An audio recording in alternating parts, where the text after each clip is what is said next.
మావోయిస్టుల లొంగుబాటుపై పోలీసులు మీడియాతో మాట్లాడుతున్నారు. ఇప్పుడు లైవ్ చూద్దాం.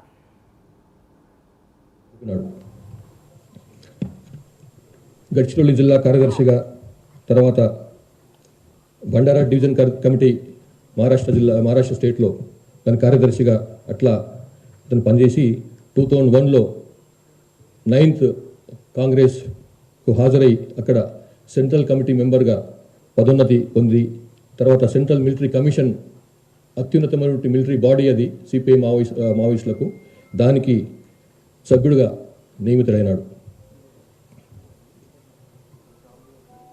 2017లో సెంట్రల్ మిలిటరీ కమిషన్ పూర్తి ఇన్ఛార్జిగా బాధ్యతలు నిర్వహించి ఇప్పటికీ అదే బాధ్యతలో ఉన్నాడు. మల్లోజిల వేణుగోపాల్ ఇలియాస్ సోను పార్టీ నుంచి బయటకు వచ్చిన తర్వాత సిపిఐ మావోయిస్టు పార్టీ యొక్క అధికార ప్రతినిధిగా కూడా వ్యవహరిస్తున్నాడు. ప్రస్తుతం పోలిట్ బ్యూరో మెంబర్గా సెంట్రల్ మిలిటరీ కమిషన్ ఇన్ఛార్జిగా ఉంటూ అజ్ఞాతం నుంచి బయటకు వచ్చినాడు. తర్వాత మల్లా రాజిరెడ్డి, వీరిది శాస్త్రపల్లె గ్రామం, మంథని మండలం, పెద్దపల్లి జిల్లా, పాత కరీంనగర్ జిల్లా. ఇతను సెంట్రల్ కమిటీ సభ్యుడిగా పనిచేస్తూ ఉన్నాడు. ఇతను నార్మల్ వ్యవసాయ కుటుంబానికి చెందినవాడు. 1975లో రత్నమ్మ తన భార్యను పెళ్లి చేసుకున్న తర్వాత ఆమెతో పాటుగానే ఆమె కూడా అయినమ్మడే పార్టీలోకి వెళ్ళిపోయింది. తర్వాత ఆమె ఛత్తీస్గఢ్లో జరిగినటువంటి ఎన్కౌంటర్లో 1998లో మరణించింది. ఇతను 71లో ఇంటర్మీడియట్ పూర్తి చేసి 1974లో RSUలో జాయిన్ అయినాడు.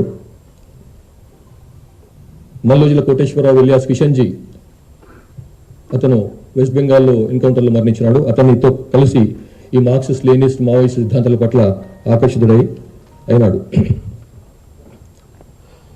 తర్వాత 1980లో సిపిఎంఎల్ PW ప్రారంభించిన తర్వాత బొగ్గుగనుల ప్రాంతంలో ఉద్యమ నిర్మాణానికి కృషి చేసినాడు. 1988లో అంతకుముందు అరెస్ట్ అయ్యి ఆదిలాబాద్ జైలు నుంచి తప్పించుకొని పారిపోయి, సబ్ జైలు నుంచి పారిపోయి 1989లో మళ్ళీ అజ్ఞాత జీవితం మొదలుపెట్టినాడు. సాగర్ నాయకత్వంలోని మంగి, ఆదిలాబాద్ జిల్లా మంగి సాయుధ దళంలో పనిచేసినాడు. సరే, ఇవన్నీ డీటెయిల్స్ ఉన్నాయి మీకు. గడ్చిరోలిలో డివిజనల్ కమిటీ సెక్రటరీగా, ఆ జిల్లా సెక్రటరీ పనిచేసినాడు. తర్వాత 87లో దండకారణ్య కమిటీకి, అప్పుడు పెట్టినటువంటి PW పెట్టినటువంటి దండకారణ్య కమిటీకి తొలి కార్యదర్శిగా నియమితుడైనాడు. అంతకుముందు ఫారెస్ట్ కమిటీ కార్యదర్శిగా కూడా పనిచేసినాడు. 1990లో సెంట్రల్ కమిటీ సభ్యునిగా నియమితుడై దండకారణ్య స్పెషల్ జోనల్ కమిటీకి గైడ్ చేసేటువంటి బాధ్యతలు అతనికి అప్పగించారు. 2001లో మహారాష్ట్ర, కర్ణాటక, కేరళ, తమిళనాడు సంబంధించినటువంటి ఈ రాష్ట్రాలను కలుపుకొని సౌత్ వెస్ట్ రీజనల్ బ్యూరోను ప్రారంభించగా దానికి అతన్ని ఇన్ఛార్జిగా నియమించారు. తర్వాత 2007లో జరిగినటువంటి యూనిటీ కాంగ్రెస్లో ఇతన్ని పోలిట్ బ్యూరో సభ్యునిగా నియమించారు. అంటే టాప్ 5-6 అతను కూడా అన్నమాట. 2007లో కేరళ రాష్ట్రంలో సంస్థాగతపరమైనటువంటి కార్యక్రమాల కోసం పోయినప్పుడు అక్కడ అరెస్ట్ అయినాడు. మళ్ళీ 2009లో జైలు నుంచి విడుదలైన తర్వాత మళ్ళీ అజ్ఞాతవాసం ప్రారంభించాడు. 2010 నుంచి 16 వరకు ఛత్తీస్గఢ్ ఒడిశా సరిహద్దు COB స్పెషల్ జోనల్ కమిటీ కార్యదర్శిగా పనిచేశాడు. తర్వాత 2017లో ఒడిశా రాష్ట్ర కమిటీకి కూడా సెక్రటరీగా ఉంటూ దానికి మార్గదర్శకత్వం వహించాడు. 2022లో దండకారణ్యకు బదిలీ అయ్యి అప్పటి నుంచి ఇప్పటి వరకు దండకారణ్య స్పెషల్ జోనల్ కమిటీకి ఇన్ఛార్జిగా, CC మెంబర్స్ తరఫు నుంచి ఇన్ఛార్జిగా కొనసాగుతున్నాడు. ఇక ఇక్కడ బయటకు వచ్చినటువంటి 3వ నాయకుడు బడి చొక్కారావు ఇలియాస్ దామోదర్. ఈయన 46 years ఆఫ్ ఏజ్, ములుగు జిల్లా తాడువాయి మండలం చెందినటువంటి కాలోపల్లి గ్రామం. ఇంతకుముందు ఈ ప్రాంతం పాత వరంగల్ జిల్లాలో ఉండేది. ప్రస్తుతం అతను తెలంగాణ స్టేట్ కమిటీ సెక్రటరీగా బాధ్యతలు నిర్వహిస్తున్నాడు. ఇతను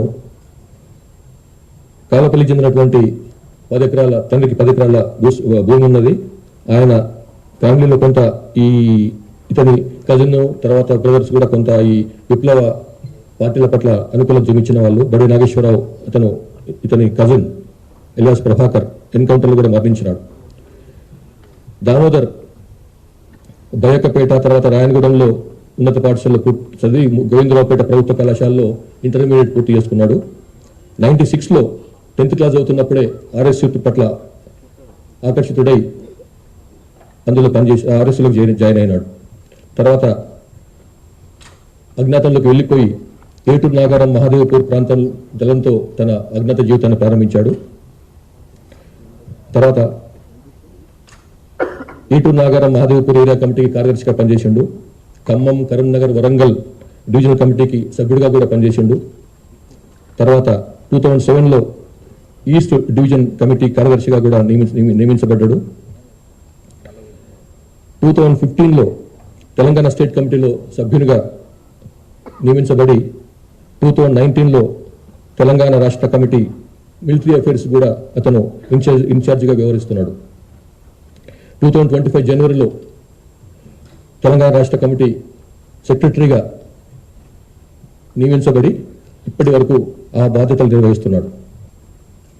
నూనె నరసింహారెడ్డి, ఇలియాస్ గంగన్న, ఇలియాస్ రాహుల్, ఇలియాస్ అన్నుదాదా, ఈయనకి 62 ఏళ్ల వయసు.